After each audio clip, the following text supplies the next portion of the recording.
Muy buenas tardes a todos. Mi nombre es maestro Pedro Pablo Rochertec y en este momento estoy presentando la propuesta de proyecto de inversión en salud, actividad 6 de presupuesto de capital, para esta asignatura de farmacoeconomía y análisis de la rentabilidad. En este momento les presento la institución que escogí. Es del ámbito público y se trata del Instituto Mexicano del Seguro Social.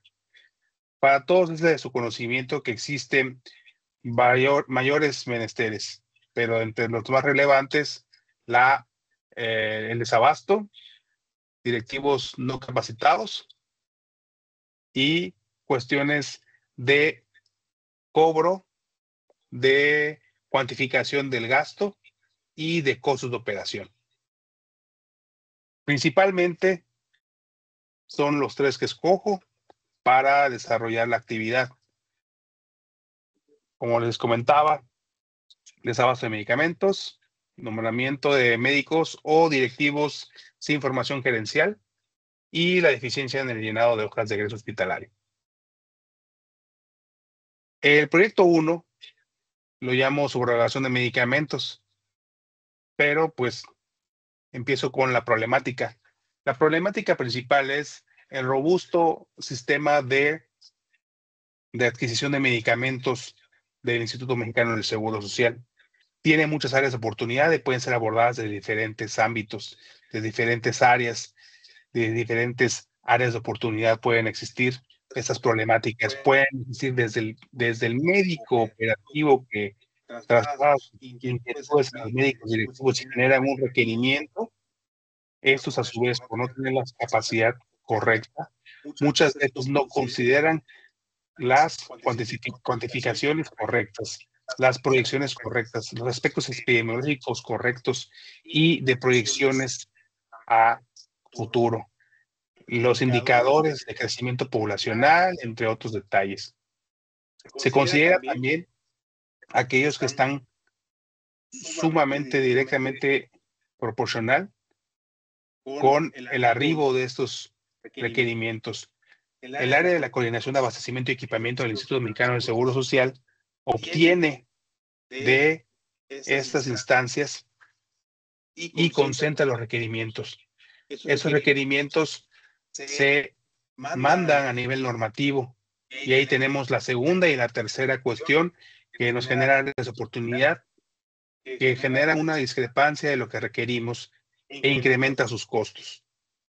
¿Cuál es esa tercera fase? De que tenemos que apegarnos a la ley de adquisiciones y arrendamientos del sector público, en donde esta área, si bien para este ejemplo hipotético yo estoy plasmando que va a ser una licitación de manera local, porque usualmente estas cuestiones de medicamentos se manejan de manera nacional, el proyecto lo estoy haciendo de manera local, por ende, la explicación también así la hago, que los requerimientos se concentran y por ende se tienen que generar una licitación apegada a esta ley y a su reglamento para obtener esos bienes de consumo para cierto periodo u año fiscal. Esos llevan con circunscriptos varios aspectos, por lo que tiene que hacerse pública ese requerimiento para que proveedores puedan presentar sus propuestas económicas, propuestas técnicas y propuestas legales. Desafortunadamente, no hay, por algún error legal, posibilidad de que los laboratorios directamente metan esas propuestas. Usualmente, y malamente eso no es tema actual y de esa tarea, pero los que presentan las propuestas son distribuidoras, y ahí va nuestra cuarta cuestión de engorro burocrático y de incremento de costos, que si bien ese es un intermediario, ya tienen que considerar el incremento del costo que se considera desde la creación, investigación, publicación y mercadotecnia del laboratorio, más el costo de un intermediario, más los costos de distribución. Si bien ya vienen inflados los precios, el instituto solamente va a tomar 3 aspectos para la evaluación, pero desafortunadamente solamente le va a prestar importancia al económico. Solamente le va a prestar importancia a qué proveedor, qué distribuidor está otorgando el menor precio posible. Y por ende, se identifica que si bien el que gane va a ser el proveedor más económico, va a existir siempre la segunda, tercera, cuarta, quinta cuestión que nos va a incrementar un costo, el cual es el presupuesto de gastos de operación y Hacienda, que nos van a limitar. Bueno, tú que tienes aquí esta necesidad, tienes ese presupuesto, pero para el año que viene no te vamos a dar todo el presupuesto. Por ende, tú lo que vas a requerir se te tiene que ajustar a este presupuesto y te tienes que apegar, te tienes que ajustar y por ende tu convocatoria va a salir muy reducida y el proveedor con tal de ganar te va a presentar propuestas económicas muy infladas que va a redundar en que sí, ok, te ajustas el precio, pero por precio unitario tus volúmenes de adquisición van a ser muy bajos. Ahora bien, ya está contratado el proveedor.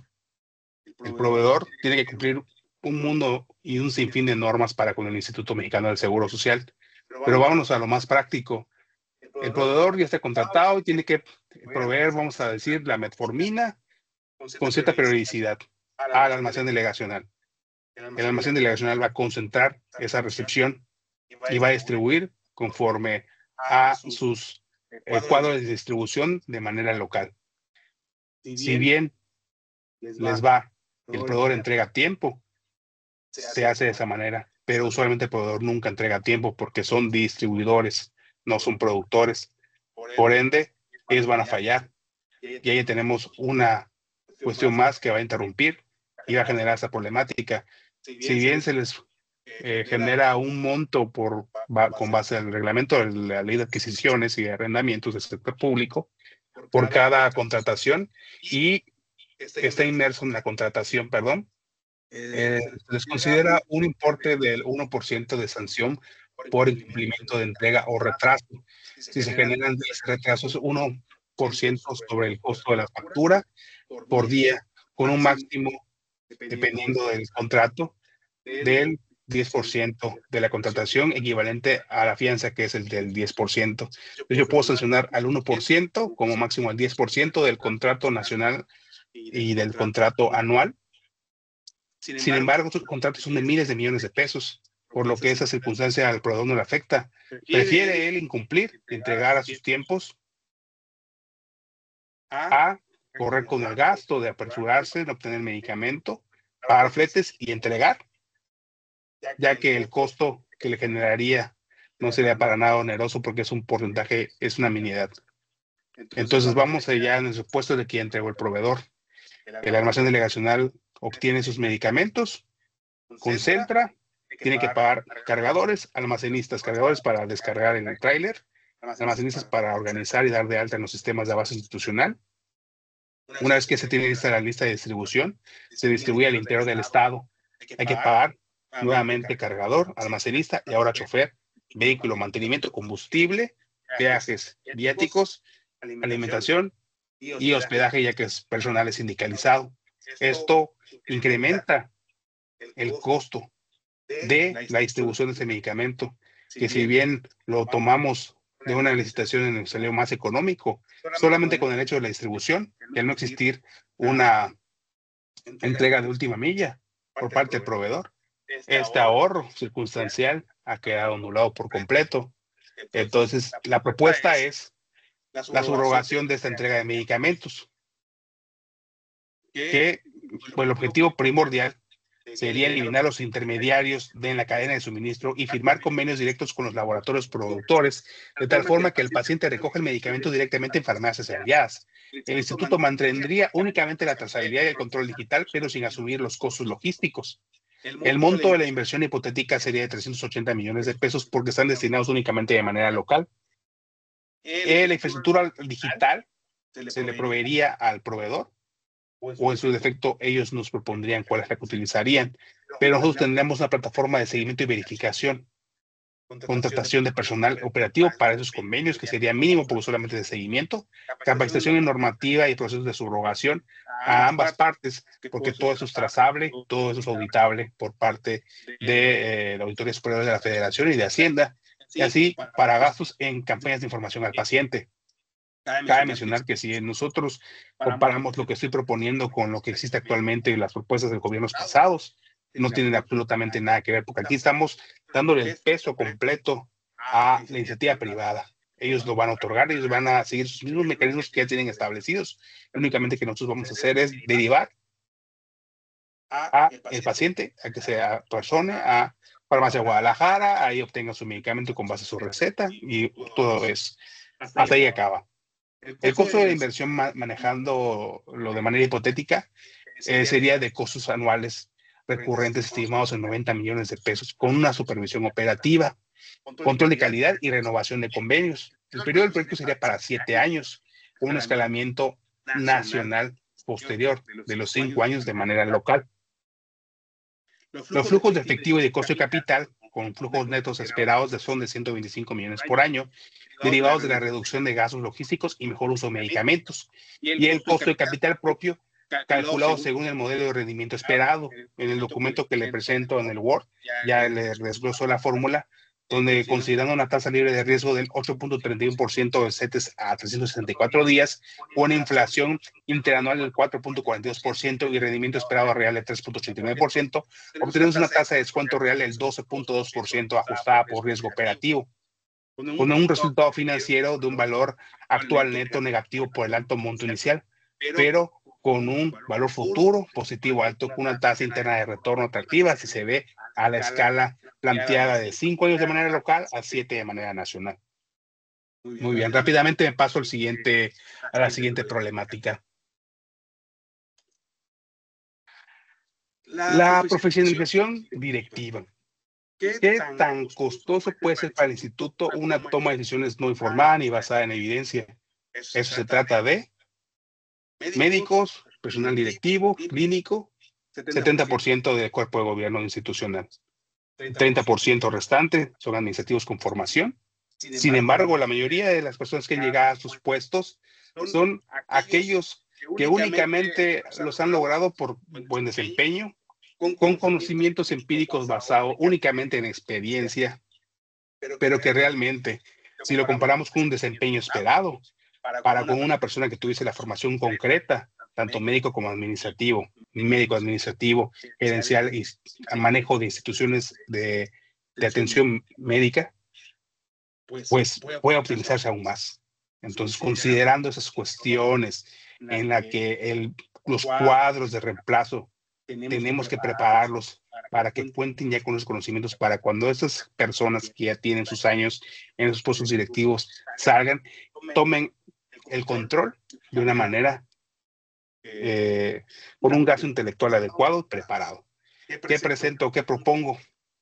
El objetivo del proyecto es implementar un programa de diplomados y talleres en alta dirección y gestión de recursos en salud dirigido a todos los responsables de unidades médicas de segundo nivel, principalmente donde está el mayor índice de costos, de desperdicios y de fallos en logística, toma de decisiones informada, hay muchas fugas de dinero y nos aprovecha altamente la intelectualidad que pudiera ser aprovechada, para la redundancia, con ya sea capacitación continua o formación y profesionalización de sus directivos que ya se encuentran inmersos en esos cuadros de reemplazo.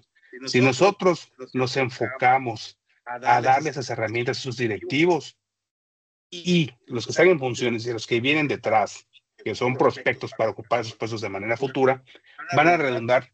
Si bien estamos hablando ahorita en el aspecto cuantitativo, en el cualitativo mejorar la esperanza de vida del paciente, en cuestiones resolutivas mejorarlas y preventivas también, ¿por qué no? Pero una mejor administración hospitalaria va a redundar en una disminución de costos de operación. Si bien el hospital no es con fines de lucro, van a optimizar los recursos de mejor manera y si hablamos de grandes rasgos van a optimizar el uso de nuestros impuestos. Pero al final del día es buscar la utilización de hacer lo mismo pero con menos, que obtengan herramientas cognitivas y de Lean Healthcare, etcétera, para que ellos administren mejor el recurso que se les ha otorgado.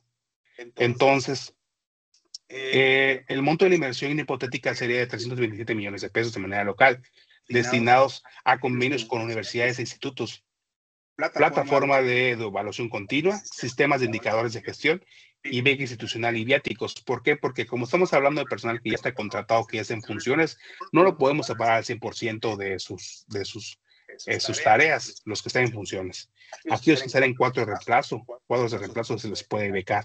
Sin embargo, tienen que aún tener ingresos de su nómina por su contratación, más la beca, que debe de incluir todos los gastos necesarios para que puedan tomar esos diplomados, cursos, capacitación o formación. En el caso actual estamos en la península de Yucatán, tener que viajar a Yucatán, quizás preguntar ahí 2-3 días, porque si bien es semipresencial esta capacitación o esta formación, tienen que laborar, entonces no pueden estar cautivos. Entonces el cálculo aproximado por medida de actualización, por unidad de medida de actualización, serían esas cantidades, y el financiamiento sería 100% con el presupuesto del instituto, considerado en el programa operativo anual, el POA, y redireccionado el presupuesto de cursos generales y capacitaciones ineficientes que no tienen ninguna utilidad, como aquellos de que manejan cuestiones ya más psicológicas u holísticas y no más enfocados a administración, algo económico. El costo de la inversión ya se mencionó, de 327 millones, con un incremento de 20 millones anuales para seguimiento, derivado que puede haber alguna alta índice o tasa de deserción, entre otras cosas. El periodo del proyecto es de manera primigenia de 5 años, con una implementación gradual en todos los hospitales y como máximo de 7 años.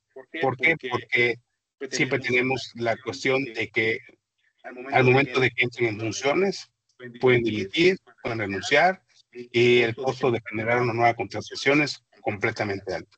Los flujos de efectivo y costo de capital, como flujos positivos indirectos reflejados en reducción de errores administrativos, ahorro en compras, mejor planeación de insumos. Se estima una mejoría del 1% en eficiencia del gasto operativo, lo que equivale a 45 millones anuales en ahorros promedio.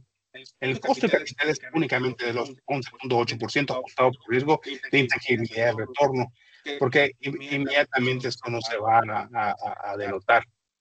Tiene que pasar un año fiscal, como mínimo, para que uno pueda denotar que inicia la curva. Como 5 años para un correcto retorno, digámoslo así, y 7 años para ir viendo un histórico correcto. El resultado financiero es un valor neto marginalmente negativo por el alto costo derivado que va a ir directamente impactado a una nómina, pero con un alto valor cualitativo que mejora la institucionalidad medible en el mediano plazo. Muy bien. En la siguiente instancia nos pasamos al proyecto 3, que es la plataforma de regreso hospitalario. Mencioné en su momento que estos 3 puntos se pueden integrar. Ahora bien, ¿por qué en este caso yo diría, bueno, yo tengo un sistema optimizado de medicación, MMU, con base en los estándares de certificación de unidades hospitalarias? Ya tengo directivos capacitados, pero ahora me falta el personal operativo. Estoy hablando de una institución pública, en una institución privada.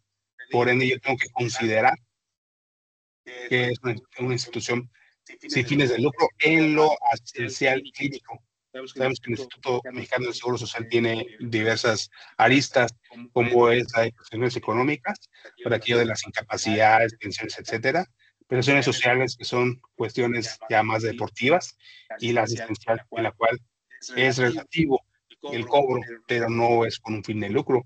Entonces, si lo compramos con una institución privada, ¿cómo estaríamos cuantificando el costo de la atención intrahospitalaria?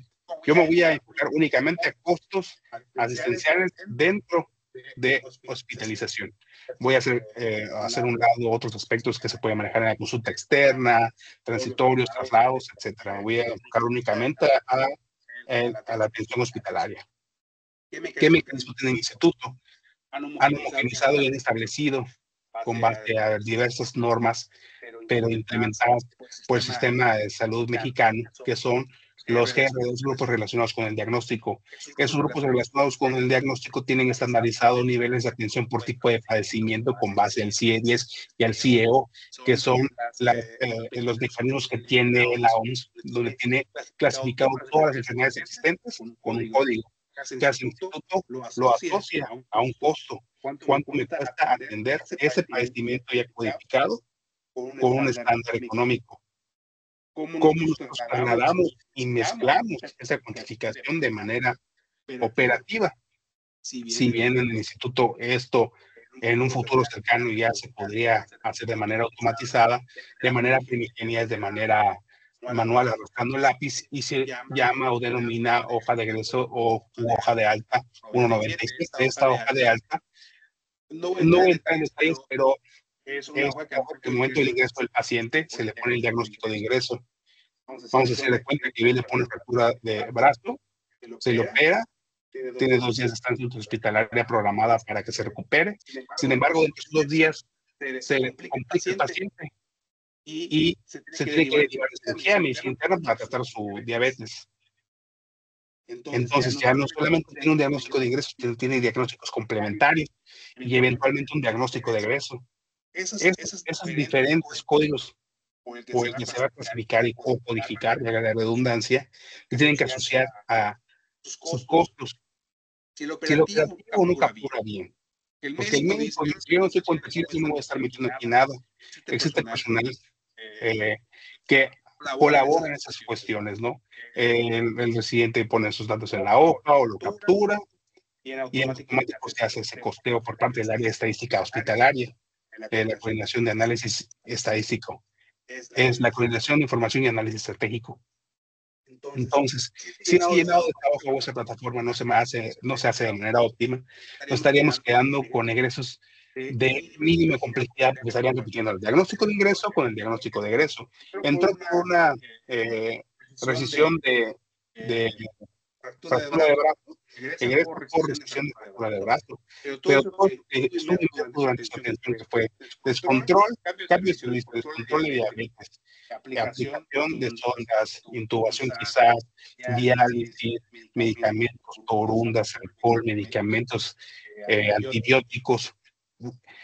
Pues sí, también hay que considerarlos desde intrahospitalaria. Cuando se pasa de 2 días, ya se genera una larga estancia hospitalaria y va incrementando de manera exponencial el costo. Entonces, si no tenemos cuantificados los importes, no tenemos manera de saber cuánto nos está costando la atención de ese paciente. Y si el día de mañana me preguntaran a mí: "Si tú quisieras poner en tu estado un hospital monotemático, ¿de qué diagnóstico lo pondrías?". No sabrías, porque estás teniendo puro egreso hospitalario de mínima complejidad. Y tú dirías: "Ah, pues aquí me ponen, pues un hospital de trauma", y a lo mejor no es eso, a lo mejor necesitas un hospital de ginecobstetricia, ¿ok? Entonces, ¿qué estoy proponiendo? Es una digitalización estandarizada de la hoja de egreso, inmersa en un sistema integral que maneje todo tipo de cuestiones clínicas. Esto existe un programa piloto actualmente, ¿sí? En este momento no tengo el dato preciso del nombre, pero se puede manejar de diversas maneras. La validación digital de los diagnósticos nos ayuda a su cuantificación. Implementar una plataforma digital interoperable que estandarice y automatiza el llenado clínico diagnóstico de egreso con asistencia automatizada para evitar errores y duplicidades. El monto de la inversión hipotético es de 278 millones de pesos solamente para esta delegación. Desarrollo de software de licenciamiento, capacitación al personal médico y administrativo, interfaz con sistemas actuales de codificación y análisis de RDs en tiempo real. El financiamiento es una función con recursos propios de la delegación y 30% con apoyo de algún fideicomiso, en este caso de Bienestar Digital. El costo de la inversión sería de 268 millones, más 15 millones anuales para mantenimiento y actualización tecnológica.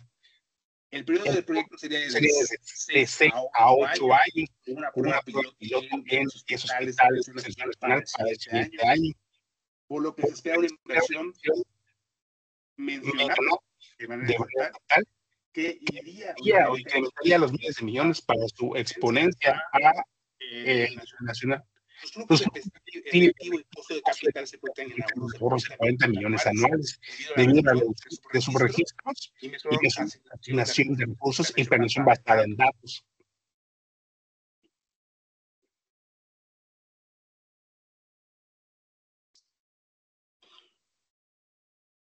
Los flujos de efectivo y el costo de capital estimado es del 11.3%, que describiré los detalles en el documento que le entregaré. Es 11.3% conservador debido al riesgo tecnológico.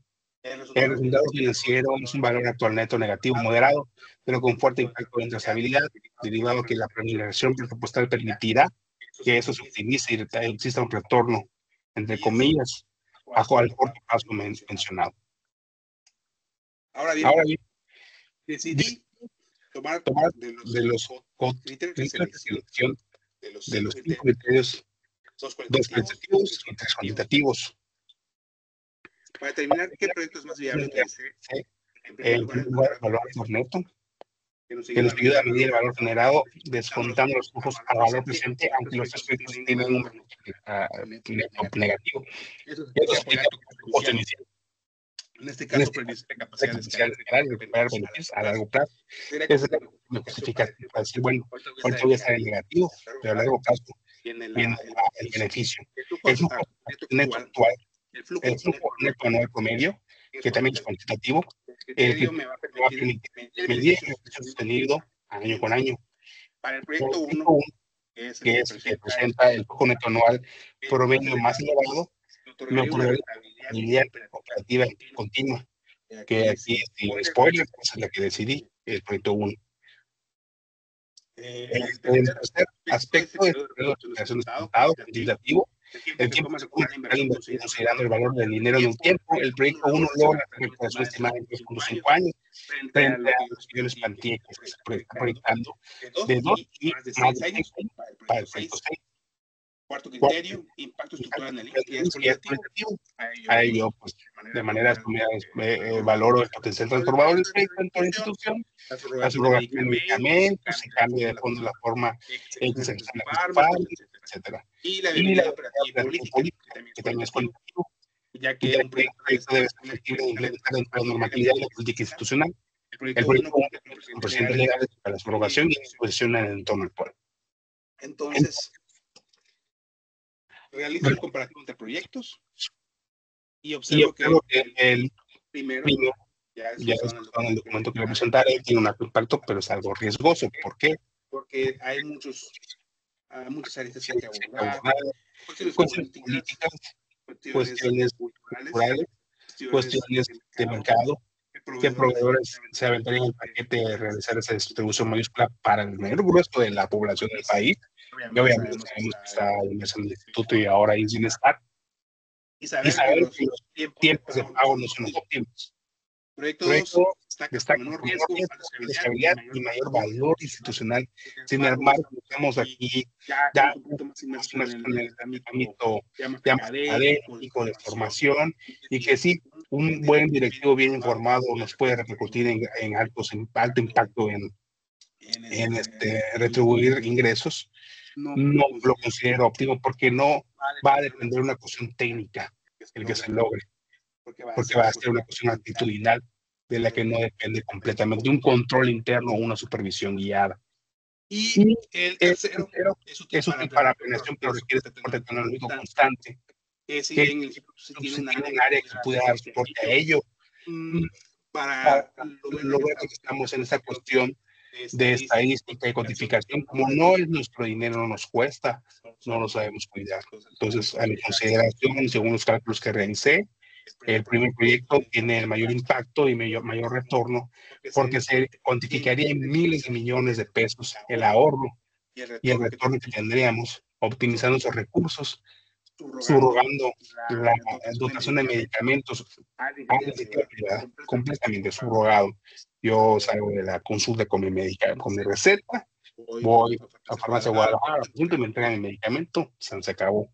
Y eliminamos una coordinación amplia con N cantidad de trabajadores que no nos dan ni un uso ni beneficio, al contrario, nos genera mayor gasto. Entonces, en lo más viable es la subrogación de medicamentos. Nos ayuda a reducir costos inflados de la base institucional, alta viabilidad técnica, impacto directo en acceso y logística y